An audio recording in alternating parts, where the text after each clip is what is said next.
friends.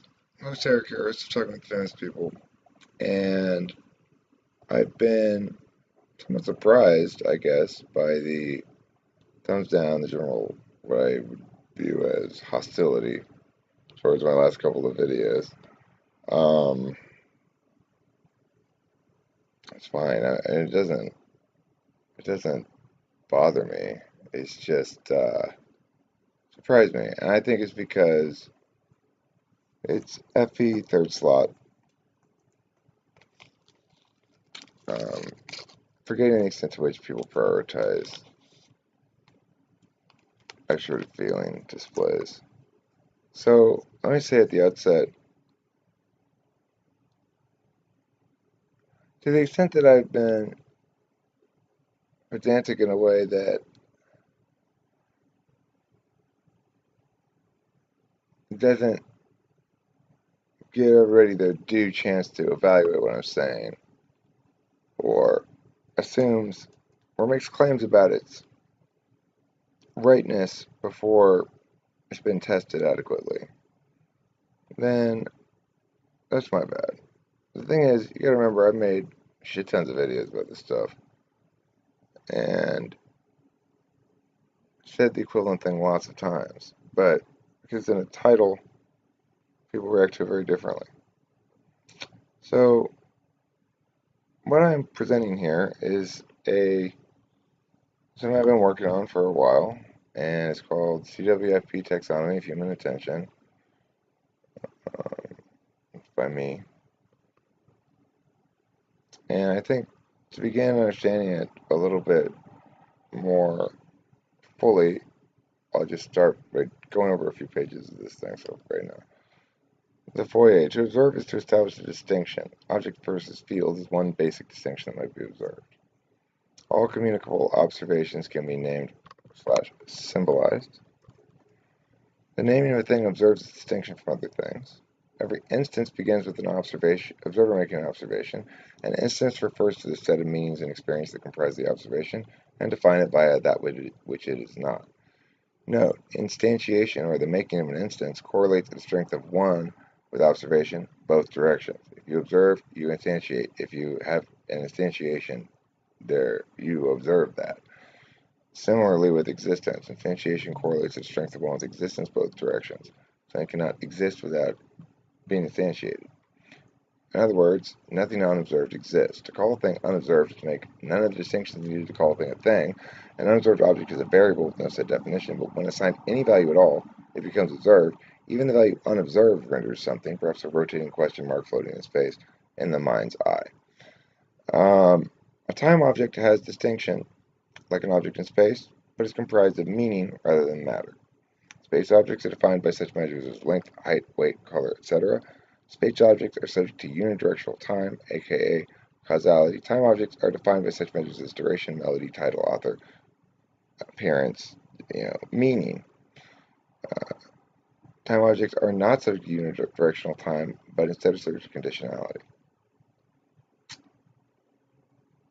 Okay, so I don't want to go all too much into this. Very one definition of space objects, time objects. One definition is time objects require energy to persist. Space objects require energy to change. They're basically things that have distinct identities that are not physical. So, for example, a book like this has a distinct identity, but it's not a physical object. Even if I were to print it on a book, that wouldn't be the book. That would just be where the book is printed. Okay, so let's go look at this next page here. This observation thing is important because we tend to take the observer out when we're trying to analyze things. That's what TI does, after all. So, self-concept. How you be? Self-concept, identity, agency, esteem, accomplishments, values, beliefs, gender, race, societal utility, defensiveness, pride, character, role, appeal, strength, vulnerability, desires, repulsions. We sure do talk about ontology a lot. Ontology is the manifestation of identity through time. The runtime engine of reality is mechanically simple. Each human is a distinct and complete instance of open system agency. People view most events as purposed. people draw a distinction between purposeful and accidental behaviors, and a person is only alive when they are in both physical and metaphysical worlds. Hence the expression brain dead. Now, what does this mean? Open system agency explains what the runtime engine of reality is. Each agent is manifesting the system independently of the other agents with their own set of metaphysical approximations of personal experiential things and their perceptions of experiential things not related to them. So, anyway,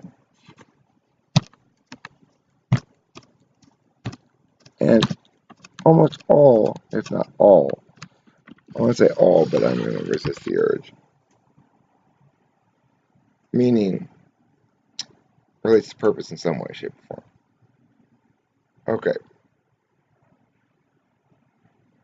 Fancy talk, a deeper explanation.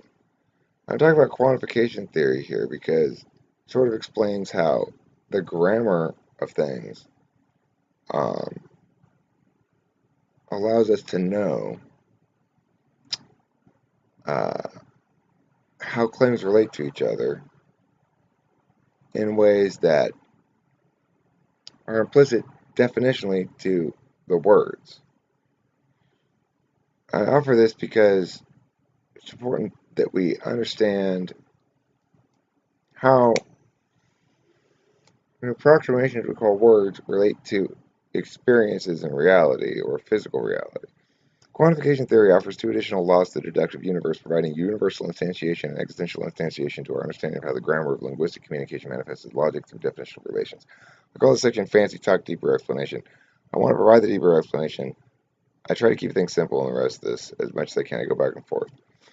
Existential instantiation is at its leanest two instantiations. It instantiates the existence of object X having attribute Y, but also the set some object X's. Thus, the claim some object X's have attribute Y is necessarily true as soon as object X is instantiated because object X must have at least one attribute to be distinct, and because some is defined as at least one. Quantification theory means that sets with non-universal quantifiers such as some can produce deductively, conditionally certain conclusions regarding the interactions of the sets without resorting to math. For example, quantification theory explains why we know, even if we don't know the math, that while some adults may like candy and some children may like candy, that doesn't mean that some adults are children.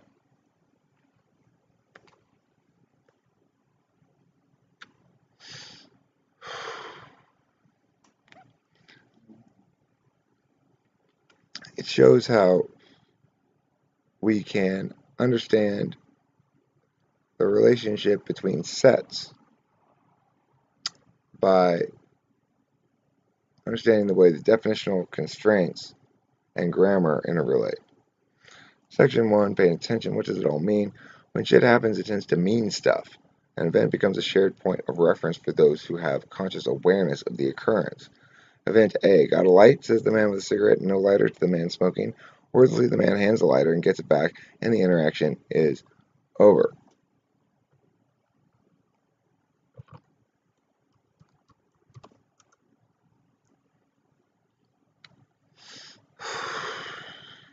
Though the guy who wanted the light attained a concrete outcome consistent with his desire, the event means little to either man, probably. After all, it's consistent with expectations and an interaction of utility. Of course, one of the men might choose to think a lot about the event and how and when such a commonplace happening comes to be a metaphysically significant event.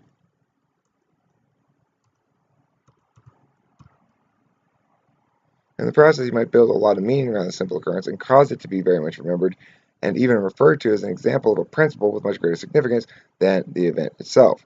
When I wrote this, I think I had such an experience as event A, but I don't remember the actual event anymore. I just remember this symbolic uses of it. So everyone has to have at least one dominant metaphysics, and really at least several. For ease of definition, let's call in metaphysics a criterion that indicates which value or values ought to be preferred when they come into conflict with other values in a given context. It's not a criterion that one actively references normally. It's a reflexive, like reaching out for a door handle with your right hand rather than your left. Most people understand themselves as objects and force vectors sharing a single reality with other such objects and force vectors. That might sound a little fancy, but it just means that I know without having to think about it or reason or emote at all that if I bang my knee into the corner of a table, it's going to hurt. So too do I know that if my precious loved one dies, it's going to hurt. Also, I know that if I run my mom over with my car, she's going to hurt. These are all examples of the relationship between objects and applications of energy. But what do these things have to do with reality? We can only understand things in an abstract sense by reducing the reality we experience to a static representation of the irreducibly complex fluid systems in which we operate.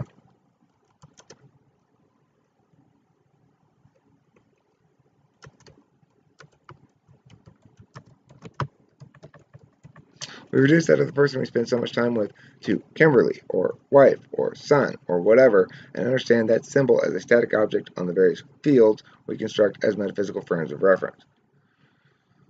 So, that's all I was going to read, huh? Which part's not done. Okay, so that time object, more on time object and space objects. That which can be named and distinguished from that which is not, and which must be sustained through application of energy. Failure to do so will cause the time object to cease to exist. Yet it's no less real than a rock. Space object, that which can be named and distinguished from that which is not, and which remains observationally unchanged until and unless force or energy is applied to change it.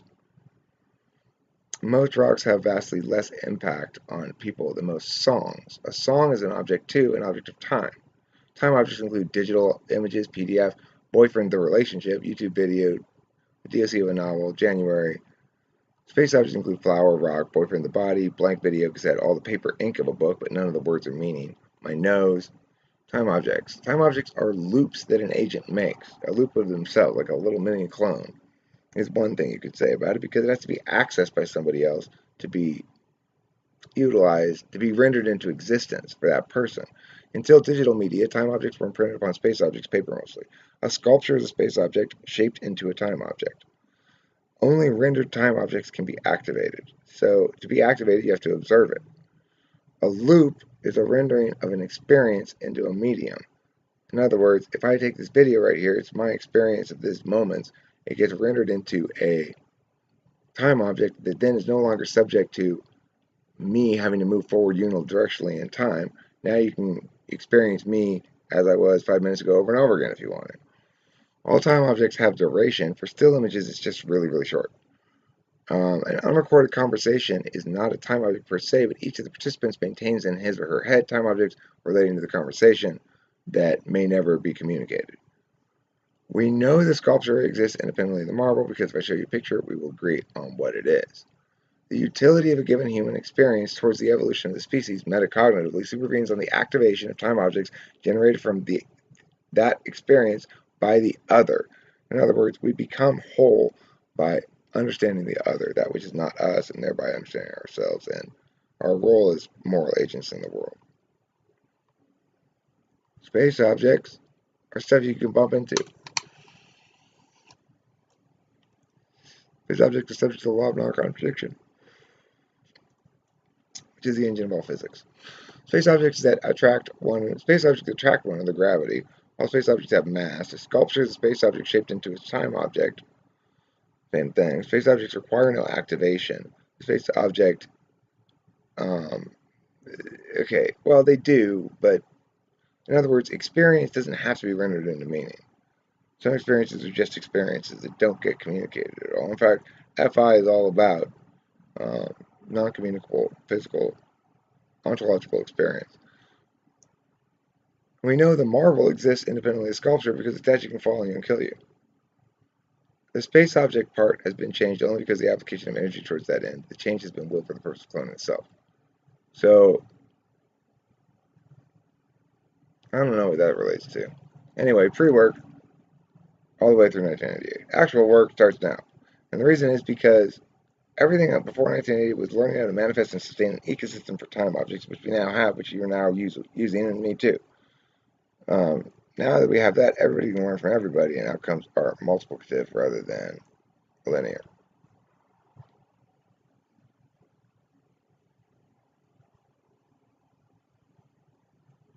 Section 2, Jenny and Steve. Let's meet Jenny and Steve. She's a nice lady who's right now reading this very book to find out more about cognitive functions. Hi, Jenny. Thanks for writing my book.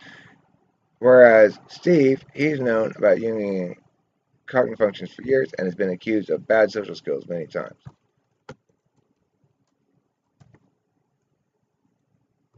Recently, Jenny has taken a personality test online, has been typed by someone with knowledge, and currently self-identifies as ENFP. Perhaps you are a reader like Jenny, excited to learn about a promising theory that purports to explain who you are. Or maybe you're an expert like Steve, an INTP. Steve finds in socionics a better Jungian function taxonomy they found in MBTI, and has researched Model A substantially. He's fond of data and math, and he's reading this book with great skepticism. My job is to write a book that works for both Jenny and Steve. Okay, Barry, Steve is kind of like you, I guess. I wrote this a while back, but you're Steve, okay? Who else is Steve? Lots of people are Steve out there. I know. We're all smart. You don't like the cockiness implicit in this. I get it. My bad.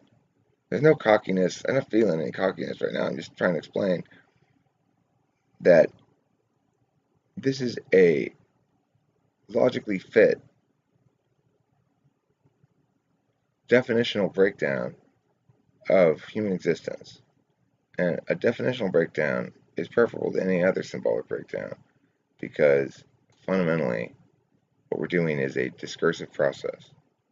We're engaged in what are the best sets of words and why. Who's going to win those arguments? Well, it boils down to consistency with the axiomatic stuff. I begin with observation as the core event or the core force in the universe, unaccounted for force in the universe. My job is to write a book that works for both Jenny and Steve, but Jenny and Steve are looking for very different things from a book. This book is more of Steve, probably, but damn it, Jenny, I'm going to win you over. So we'll begin at the very bottom before we start with anything. Where we ought to start anything. What is a cognitive function, anyways? Cognition means too little. Cognition refers to the mental processes that each living, conscious human experiences 24 hours a day for the whole of their lives. You might say that cognition just means being human, but that wouldn't be a very useful way of understanding what goes on in our own heads. After all, not all the parts of being are the same for every human. Can't we draw some distinctions? Yes, we can. Cognitive functions solve for vagueness. Cognitive functions are a way in which we draw distinctions about cognitions. Functions allow us to break apart the whole of human experience into specific avenues of experience to better understand the self by looking at identities that the self doesn't understand. A cognitive function is not a physical structure in the brain. It is not a power you have, nor an advocate for a decision, nor something that makes up a percentage of you, nor something that can be strong or weak, although I may use those terms sometimes. It is not an excuse for failure nor credited for success, though analysis of functions may explain why both occur. A cognitive function is not a value nor a character or moral issue, though functions largely determine which values matter to a person. It is not an argument, not a perspective, not a vector, not a statement, not an identity, not a strategy, not an emotion, nor a thought. Okay? So, understanding what it is, it's a manner of attention. It's a way that humans pay attention. Each of us habituates interacting with the world in some ways and not others. For example, a comedian type hanging with a group of friends might spend most of his attention on making jokes that riff off things the others have said. In contrast, a highly sensitive person might spend his attention on the fact that the comedian is being rude and hurting feelings, while a dim mother type might ignore the comedian to focus on the unrelated fact that one person is standing off to the side, excluded and looking sad. The comedian has it in him to be the fussy person or the nurturing person, but he's usually not. He's better at making jokes. So too for the others, respectively. This model, moistly tax I used to call it, talking with people tax, is different from MBTI and socionics. Like those typing systems, TwFP tax reworks Jung's basic concept to make it more right than version 1. Obviously, therefore, each model borrows from the preceding. TwFP tax represents version 4.0 then, and host Eric believes that it represents the final evolution of Charizard. And I throw this shit in, and this is what pisses everybody off, right? Folks thinking otherwise are wrong as whoever named Yorkshire Pudding. I just thought it was a funny sentence, I don't know.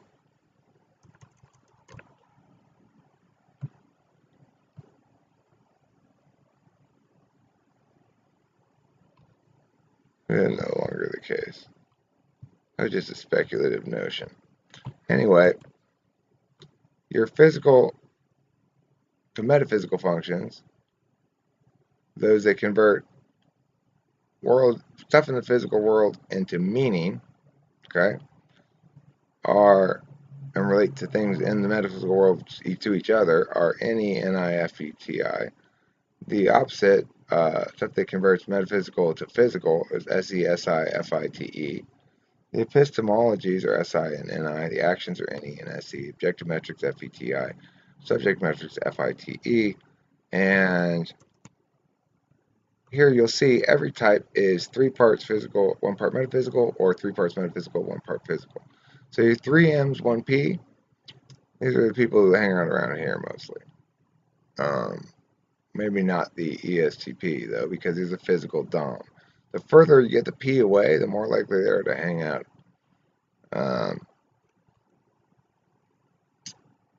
So you've got ENTP, INFJ, ESFJ, ISTP, ESTP, ISFJ, ENFJ, INTP. These types all have 3 metaphysical functions and 1 physical. They're fundamentally metaphysical people. And physical people are ESFP, ISTJ, INFP, ENTJ, ISFP, ENFP, ESTJ, and INTJ. These are all fundamentally about the physical aspect of existence. Some terms framed to present an issue so as to define the ground on which it is argued. Metric, a way of deciding between 2 options or more. Ground refers to matters of relevancy under a judging function.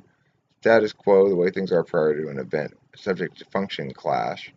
So, people have clashes. It's because they value different things.